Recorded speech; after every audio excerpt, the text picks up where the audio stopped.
Irán y los Estados Unidos sumaron otro capítulo de consecuencias inquietantes a su larga historia de desencuentro y antagonismo. Tras 5 rondas de negociaciones indirectas mediadas por Omán entre Steve Witkoff, el enviado del presidente Donald Trump para Medio Oriente, y el canciller iraní Abbas Araqi, la puerta para un acuerdo sobre el programa nuclear de la República Islámica parece haberse cerrado. El líder supremo de Irán, el ayatolá Ali Khamenei, anunció el miércoles que su país rechaza la demanda de Estados Unidos de terminar con el proceso de enriquecimiento de uranio y enviar al exterior todas las existencias de ese metal radioactivo enriquecido al 60%. حرف اول آمریکایی‌ها این است که شما اصلا صنعت هسته‌ای نداشته باشید. ایران صنعت هسته‌ای نداشته باشه. شما در رادیو دارو به ما احتیاج داشته باشید. در انرژی به ما احتیاج داشته باشید. در دستگاه آب شیرین کن به ما احتیاج داشته باشید. در ده‌ها رشته مهم دیگر به ما وابسته باشید.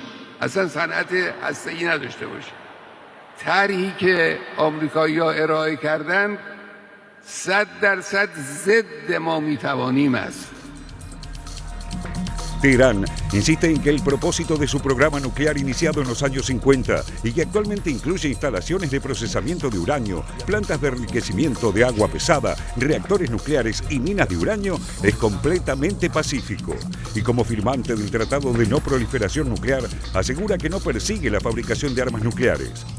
بله اگه حرف سلاح هسته‌ای باشه سلاح هسته‌ای از نظر خود ما هم مردوده. و ما هم پرچمدار نفی سلاح‌های هسته‌ای بودیم و هستیم. Aunque dada la sofisticación de su programa atómico, una mayoría de expertos cree que, si lo decidieran, los iraníes podrían obtener armas nucleares en relativamente poco tiempo. Los temores occidentales acerca del programa nuclear iraní habían sido encauzados por el acuerdo alcanzado en 2015 por Barack Obama y los principales socios europeos de Estados Unidos, que establecía cotas de enriquecimiento de uranio e inspecciones periódicas de la Agencia Internacional de Energía Atómica. Pero durante su primera presidencia en 2018, Trump retiró a Estados Unidos del acuerdo y reimpuso sanciones que golpean con fuerza la economía de Irán, el que, en represalia, comenzó a enriquecer uranio por encima de lo estipulado. En este nuevo mandato, Trump relanzó su denominada campaña de máxima presión contra Teherán, que incluye la amenaza de un ataque militar si los iraníes no ceden a las exigencias estadounidenses. Trump asegura que no quiere recurrir a la opción militar y hasta ahora resistió las insistentes presiones de Israel para hacerlo, tal como el presidente estadounidense admitió hace pocas semanas. Back in Iran, did you warn Prime Minister Netanyahu against taking some sort of actions that could disrupt the talks there in a phone call last week? Well, I'd like to be honest. Yes, I did. Next question, please. Just last on sanctions. I did, yeah. If Senate Republicans want to push It's not a warning. I said I don't think it's appropriate. What exactly did you tell him? Did you I just said I don't think it's appropriate. We're having very good discussions with him, and I said I don't think it's appropriate right now. Pero Israel no resigna su objetivo de que el programa nuclear iraní sea desmantelado por completo. Tel Aviv se aferra al último informe de la Agencia Nuclear de la ONU, que pide más transparencia de parte de Irán, pero que los israelíes interpretan como la confirmación de que Irán está buscando activamente el desarrollo de armas nucleares. There is a need for more transparency. This is very, very clear in Iran, and nothing will bring us to this confidence as full explanations of a number of activities. And I think everybody is in agreement with that.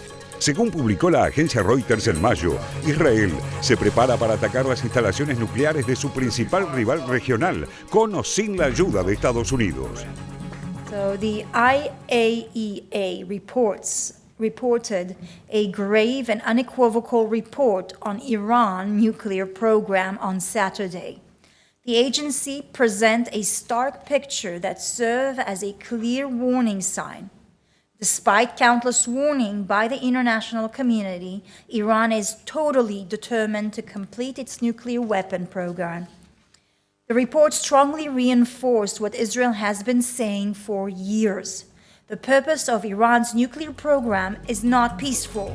Sin embargo, hay dudas entre varios analistas militares acerca de si Israel tiene realmente la capacidad de destruir las instalaciones nucleares iraníes. La operación no puede hacerse solo con misiles lanzados desde Israel y demandaría un ataque aéreo con aviones que deben volar 2.000 kilómetros y regresar a sus bases. Las instalaciones nucleares más sensibles de Irán están protegidas por concreto de alta performance a cientos de metros de profundidad o dentro de montañas, e incluso las bombas rompebúnkers GBU-57 estadounidenses tendrían dificultades para destruirlas por completo. La segura respuesta iraní a un ataque israelí obligaría a Estados Unidos a involucrarse militarmente en el conflicto. Washington se prepara para esta eventualidad y cuenta con 2 portaaviones en el Golfo Pérsico, además de sus bases en la zona. Pero Trump pretende evitar por todos los medios verse arrastrado por Israel a una guerra con pocas garantías de éxito. Sin embargo, la decisión de Irán de rechazar la demanda estadounidense pone a Washington ante una disyuntiva sobre cómo actuar a continuación, lo que podría abrir un nuevo y peligroso conflicto en Medio Oriente.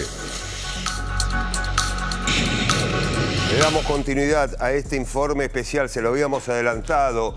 A ver, lo que pide Estados Unidos, lo que pide Irán. Leticia, si te parece, comenzamos por lo que está pidiendo Estados Unidos. Allí está, bueno, ¿qué demandan los Estados Unidos? Uno de los puntos centrales, fin de todo tipo, lo decíamos, de enriquecimiento de uranio, incluso a los niveles más bajos. Claro, que esto se opone completamente. Correcto. Después lo vamos a ver. También pide el desmantelamiento de todas las centrifugadoras que permiten justamente el enriquecimiento.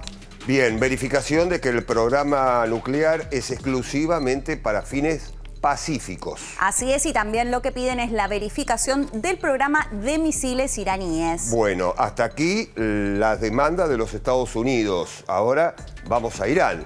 A ver, ¿qué demanda Irán? Punto central, fin de las sanciones económicas impuestas por los Estados Unidos y otros países. Claro, así es. Lo que piden también es mantener su derecho a enriquecer el uranio, como lo decíamos, garantizado por el Tratado de No Proliferación Nuclear. Bueno, y no al desmantelamiento de su programa nuclear. Bueno, acá lo que estamos viendo, Leticia, obviamente son divisiones realmente importantes, ¿no? Son dos puntos claves. totalmente extremos. Por un lado Estados Unidos, lo que pide, por otro lado Irán. Bueno, por eso justamente no se está llegando a un acuerdo, ¿no? Así es, son centrales y sobre todo si se lo compara con lo que Total. había sido el plan anterior, que sí le permitía enriquecer uranio a cierto límite, porque Bien. como decíamos, Irán lo que dice es que lo hace con un fin energético, ¿no? Acá en este caso, bueno, sería impedir directamente que pueda enriquecer uranio, algo a lo que se oponen desde la Totalmente. República Islámica. Bueno, se lo habíamos adelantado también, tenemos a un invitado, nos va a ayudar a entender por qué está fracasando justamente estas negociaciones.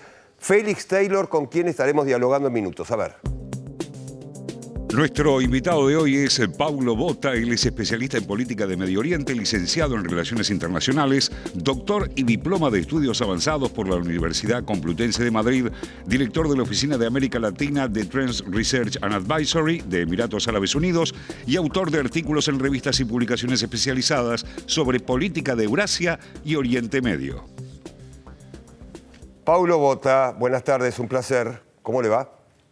Hola, buenas tardes, ¿cómo están? Muy bien. Bueno, recién compartíamos, Paulo, un informe especial, también marcábamos las peticiones, los diferentes pedidos, tanto de Estados Unidos como de Irán, y lo decíamos con Leticia Martínez recién. Bueno, allí se ve claramente por qué justamente la posibilidad de una negociación hoy estamos hablando que está, bueno, en un punto muerto, ¿verdad? Sí, en realidad lo que se ven son dos cosas. Como señalabas vos, es que es cierto, la negociación es muy difícil. Siempre es difícil negociar con la gente que inventó la palabra bazar, ¿no? Eso sí, para tenerlo en cuenta. Y en segundo lugar, también lo que muestra es la necesidad que tienen ambas partes de sentarse a negociar. Cada uno por razones diversas. Lo que sí resulta claro es que, como en toda negociación, ninguna de las partes va a obtener el 100% de lo que quiere. Ni Irán va a poder seguir con su programa nuclear sin ningún tipo de control por parte de la comunidad internacional y las legítimas, digamos, preocupaciones que todos los miembros de la comunidad internacional pueden tener por lo que puede implicar su plan nuclear, ni tampoco en el otro extremo Irán va a dejar absolutamente su plan nuclear, diríamos como el modelo Libia, donde abandonó completamente su desarrollo, que era una de las cosas que se discutía en los primeros encuentros. ¿Qué es lo que estamos viendo? Las partes están tratando de llegar a un acuerdo, cada uno logrando algo de lo que quiere. partiendo de la base, como decía, que no van a llegar a esos extremos. Creo que aquí hay dos puntos que son centrales. Desde el lado de los Estados Unidos, lo primero que le interesa es estabilidad. No puede haber, si hay inestabilidad en Medio Oriente, eso complica cualquier proyecto, cualquier voluntad de seguir siendo la gran potencia, que es precisamente lo que quieren los norteamericanos.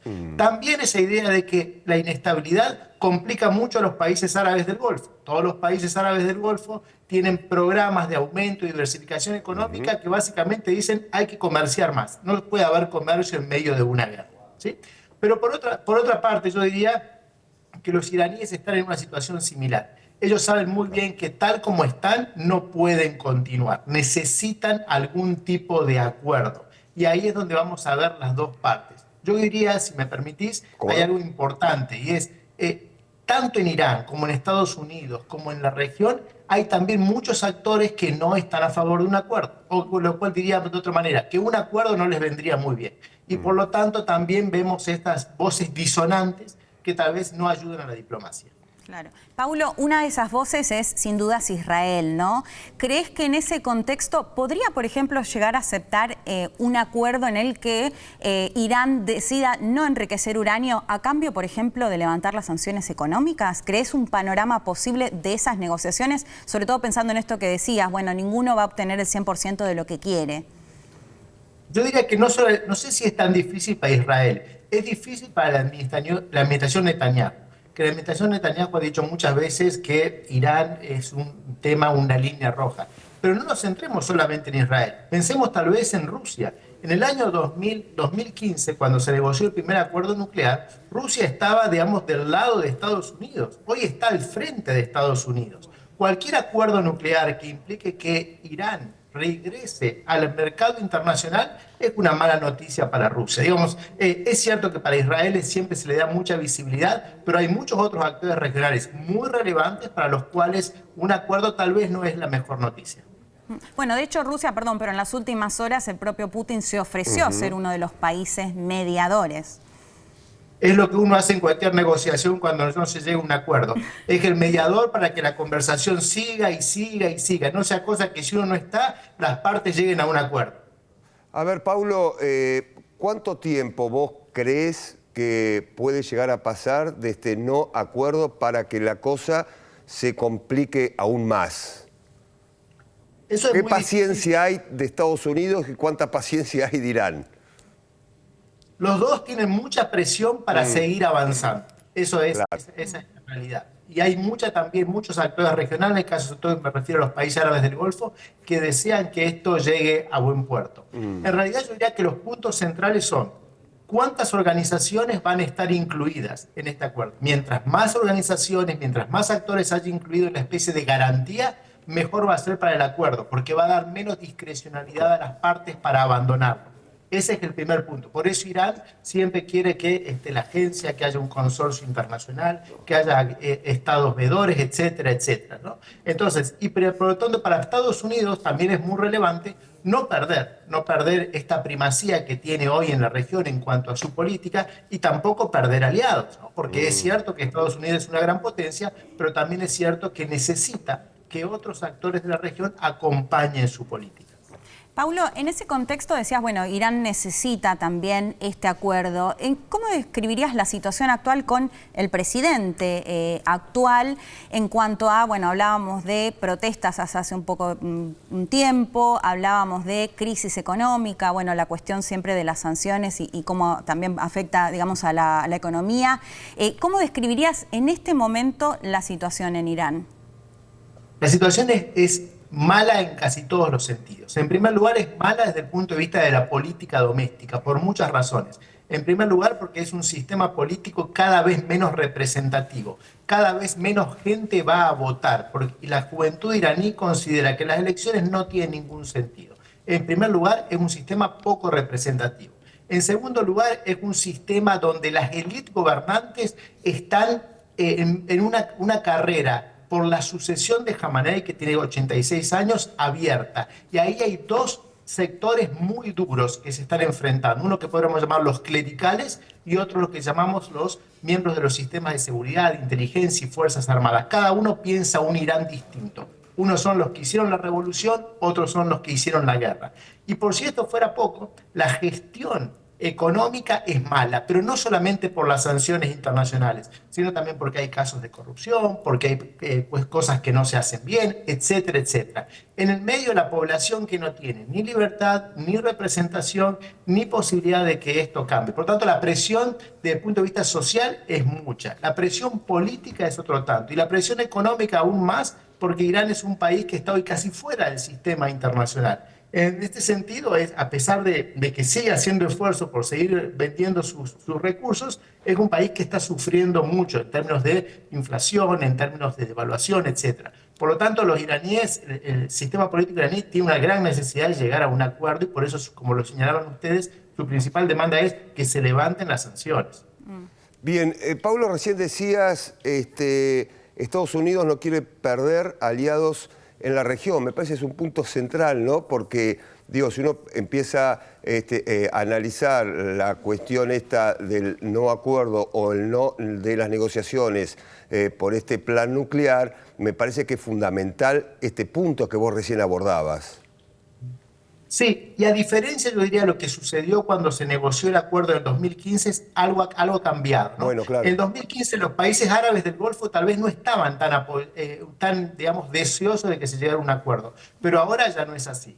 Piensen que el primer contacto de esta ronda de negociación se hizo a través de Emiratos, ahora los intermediarios son los omaníes. En el viaje del presidente norteamericano a Qatar y a Arabia Saudita no se habló algo negativo en contra de esto. Creo que ahí en ese sentido los países árabes hoy sí están, digamos, favoreciendo a un acuerdo. Y eso tal vez es algo muy relevante porque es un cambio significativo en el escenario regional de lo que teníamos en el año 2015. Y en ese sentido decís un cambio también particularmente con el propio Donald Trump, que se fue del plan anterior. De hecho, en la gira por Medio Oriente él dijo algo así como: no me gusta tener enemigos eternos, ¿no? Y eso se tomó justamente en relación a Irán y de hecho ha demostrado que tiene interés en llegar a un acuerdo. Todo lo que es así, todo nos indica que hoy la política norteamericana, a pesar de lo que suele decirse, es tremendamente pragmática. Mucho más en un presidente que siempre se habla que es muy transaccional, ¿no? Todo es una negociación, yo te doy algo para que me des otra cosa. En este sentido, creo que lo que está diciendo Trump de alguna manera es: podemos llegar a un acuerdo, hay que sentarse a negociar, The Art of Deal, de su libro, hay que llegar aquí a una negociación. En este sentido, me parece que lo que hay que entender es una cosa: para Estados Unidos, Irán es un tema más del escenario internacional, no es el único tema. Claro. Y además hay otra cuestión, porque Irán no solamente es un elemento de inestabilidad con respecto a su plan nuclear. Hay otros dos puntos que son muy relevantes para la política regional, que si no se llega a un acuerdo en este punto, no se va a llegar en los otros puntos. El segundo es el tema misilístico, que es muy relevante y lo hemos visto el año pasado, incluso con los ataques que Irán realizó al Estado de Israel. Y el tercer elemento es el apoyo de Irán a las milicias y grupos a lo largo y a lo ancho de todo Medio Oriente, que ahora se ha visto afectado por la crisis económica. Pero en realidad no se puede llegar a un acuerdo de estabilidad en el Medio Oriente si nos centramos pura y exclusivamente en lo nuclear. O sea, hay que incluir lo misilístico, hay que incluir el apoyo a los proxies, pero no se puede llegar a ese macroacuerdo si no se empieza por lo nuclear. Paulo Botta, gracias por estos minutos, un placer.